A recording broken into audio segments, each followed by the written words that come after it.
काले लिबास में है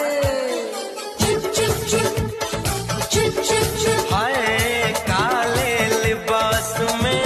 बदन गोरायूं लगे ईमान से काले लिबास में बदन गोरायूं लगे ईमान से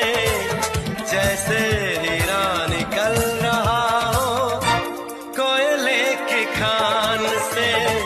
जैसे